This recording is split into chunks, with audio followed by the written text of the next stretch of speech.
रविवार का दिन सूर्य देवता को समर्पित होता है। इस दिन सूर्य देवता की पूजा करके सूर्य देवता को अर्घ्य देने के बाद व्रत रखा जाता है। कुंडली में सूर्य देव की स्थिति को मजबूत बनाने के लिए हर भक्त को इस व्रत को जरूर रखना चाहिए। सूर्य देव की कृपा से शारीरिक बल, बुद्धि और यश और सम्मान की प्राप्ति होती है। इस कलयुग में सूर्य देवता ही एकमात्र प्रकट देवता माने जाते हैं और आज की इस वीडियो में आप सुनेंगे सूर्य देव की संपूर्ण व्रत कथा। कथा के अनुसार प्राचीन काल में किसी गांव में एक बुढ़िया रहती थी। वो नियम से रविवार का व्रत किया करती थी। रविवार के दिन सूर्योदय से पहले उठकर बुढ़िया स्नान आदि से निवृत्त होकर अपने आंगन को गोबर से लीपकर साफ करती। उसके बाद सूर्य भगवान की पूजा करती और कथा सुनकर सूर्य भगवान को भोग लगाकर दिन में एक समय ही भोजन किया करती। इसी तरह रविवार का वो नियम पूर्वक व्रत करती थी। सूर्य भगवान की कृपा से बुढ़िया को किसी प्रकार की कोई चिंता, कोई दुख नहीं था। उसका घर धन धान्य से भरा हुआ था। उस बुढ़िया को सुखी देखकर उसकी पड़ोसन उससे बहुत जलती थी। बुढ़िया रोजाना अपनी पड़ोसन के आंगन में बंधी गाय का गोबर लेकर आती और उससे अपना घर लीपती थी। अब शनिवार के दिन रात को एक दिन पड़ोसन ने अपनी गाय को घर के भीतर बांध दिया ताकि बुढ़िया अगले दिन अपना घर ना लीप सके। उधर रविवार की सुबह जब बुढ़िया उठी और लीपने के लिए गोबर लाने के लिए अपनी पड़ोसन के घर गई तो देखा गाय तो आंगन में बंधी भी नहीं थी। इस कारण रविवार के दिन बुढ़िया जो है गोबर ना मिलने के कारण अपना आंगन नहीं लीप पाई। आंगन ना लीप पाने के कारण उस बुढ़िया ने उस दिन सूर्य भगवान को भोग भी नहीं लगाया और उस दिन स्वयं भी भोजन नहीं किया। सूर्यास्त होने पर वह बुढ़िया भूखी प्यासी ही सो गई। रात हुई तो सूर्य भगवान ने उसे सपने में दर्शन दिए और व्रत न करने का तथा उन्हें भोग ना लगाने का कारण पूछा। तब बुढ़िया ने बहुत ही करुण स्वर में अपनी पड़ोसन के द्वारा घर के अंदर गाय बांधने और गोबर न मिल पाने की बात कह दी। तब स्वप्न में ही सूर्य भगवान ने अपनी अनन्य भक्त बुढ़िया की परेशानी का कारण जानकर उसके सब दुख दूर करते हुए कहा, हे माता, तुम हर रविवार को मेरी पूजा और व्रत करती हो। मैं तुमसे बहुत प्रसन्न हूँ और तुम्हें मैं ऐसी गाय प्रदान करूंगा जो तुम्हारे घर आंगन को धन धान्य से भर देगी। तुम्हारी सारी मनोकामनाएं पूर्ण हो जाएंगी। स्वप्न में उस बुढ़िया को ऐसा वरदान देकर सूर्य भगवान अंतर्ध्यान हो गए। प्रातःकाल सूर्योदय से पहले उस बुढ़िया की आंख खुली तो वह अपने घर के आंगन में एक सुंदर गाय और बछड़े को देखती है। गाय और बछड़े को देखकर वो हैरान हो गई। अब जब घर में गौ माता और उनका प्यारा सा बछड़ा हो तो उनके चारे की चिंता तो होगी ही। अब बुढ़िया ने जल्दी से गाय को आंगन में बांधा और उनके लिए चारा लाकर उन्हें खिला दिया। पड़ोसन ने उस बुढ़िया के आंगन में बंधी हुई सुंदर गाय और बछड़े को देखा। तब तो वह बुढ़िया से और अधिक चलने लगी। तभी क्या हुआ कि गाय ने सोने का गोबर कर दिया। गोबर को देखते ही पड़ोसन की आंखें हैरानी से फटी की फटी रह गईं। उस समय क्योंकि बुढ़िया गाय के आसपास नहीं थी तो पड़ोसन ने उस बुढ़िया को आसपास ना देखकर तुरंत उस गोबर को उठाया और अपने घर ले आई और वहां पर अपनी गाय का गोबर रख दिया।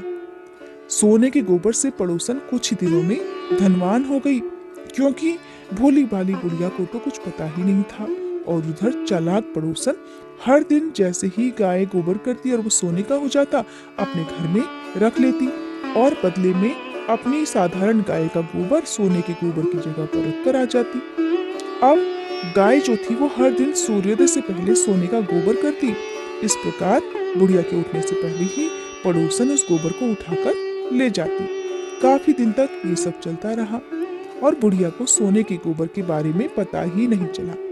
अब बुढ़िया पहले की तरह हर रविवार को नियम पूर्वक भगवान सूर्यदेव का व्रत करती रही और कथा सुनती रही। सूर्य भगवान को जब पड़ोसन की चालाकी का पता चला तब उन्होंने एक दिन बड़ी तेज की आंधी चला दी।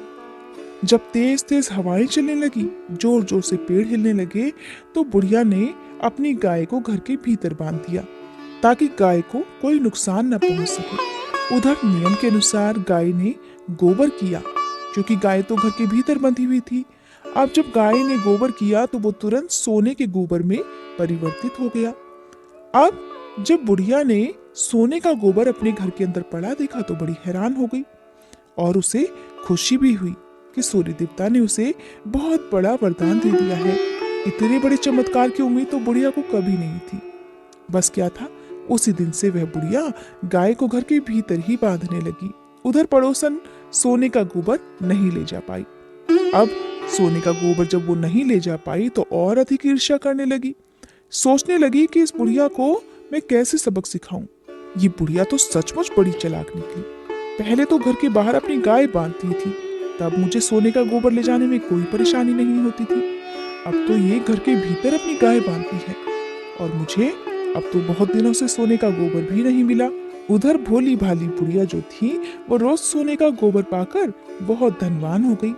अब जब बुढ़िया धनवान हो गई तो उसकी पड़ोसन जो थी वो बुरी तरह जल भूनकर राख होने लगी, बहुत ईर्ष्या करने लगी। अब की बार उसने अपने पति को नगर के राजा के पास भेज दिया और बुढ़िया के पास सोने का गोबर देने वाली गाय है ऐसा अपने पति से कहलवा भेजा, ताकि राजा को पता चले तो राजा उसकी गाय को अपने कब्जे में कर ले। राजा ने जब ये बात सुनी तो उसने अपने कुछ सैनिक भेजकर बुढ़िया की गाय लाने का आदेश दे डाला। अब सैनिक जो थे वो बुढ़िया के घर पहुंच गए। उस समय बुढ़िया सूर्य भगवान को भोग लगाकर स्वयं भोजन ग्रहण करने ही वाली थी। तभी राजा के सैनिक जबरदस्ती गाय और बछड़े को महल की तरफ ले चले। बुढ़िया ने उनसे बहुत प्रार्थना की कि वो उसकी गाय को ना लेकर जाएं। बहुत रोई गिड़गिड़ाई, लेकिन राजा के सैनिक नहीं माने, क्योंकि राजा का आदेश था। अब गाय और बछड़े के चले जाने से बुढ़िया को बहुत दुख हुआ। मारे दुख के उस दिन बुढ़िया ने कुछ नहीं खाया और भूखी प्यासी ही सारी रात सूर्य भगवान से अपनी गाय और बछड़े को लौटाने के लिए प्रार्थना करती रही। उधर गाय राजा के महल में पहुंच चुकी थी। ये देखकर राजा बड़ा खुश हुआ। सुबह जब राजा ने सोने का गोबर देखा तो उसके आश्चर्य का ठिकाना नहीं रहा। उधर सूर्य भगवान को भूखी प्यासी बुढ़िया को इस प्रकार रोते देखकर, इस प्रकार दुख में देखकर और प्रार्थना करते देखकर बहुत दया आ गई। उसी रात को सूर्य भगवान ने राजा को स्वप्न में दर्शन देकर कहा, हे राजन, बुढ़िया की गाय और बछड़ा तुरंत लौटा दो, नहीं तो मैं तुम पर विपत्तियों का पहाड़ गिरा दूंगा। तुम्हारे राज्य में भूकंप आ जाएगा, तुम्हारा महल नष्ट हो जाएगा और तुम्हारे राज्य में अकाल पड़ जाएगा। सपने में सूर्य भगवान के ऐसे वचन सुनकर भयभीत राजा ने प्रातःकाल उठते ही गाय और बछड़ा बुढ़िया को लौटा दिया और राजा ने अपनी तरफ से बहुत सारा धन भी बुढ़िया को उपहार स्वरूप दिया और अपनी गलती के लिए क्षमा भी मांगी। राजा ने पड़ोसन और उसके पति को उनकी इस दुष्टता के लिए दंड भी दिया।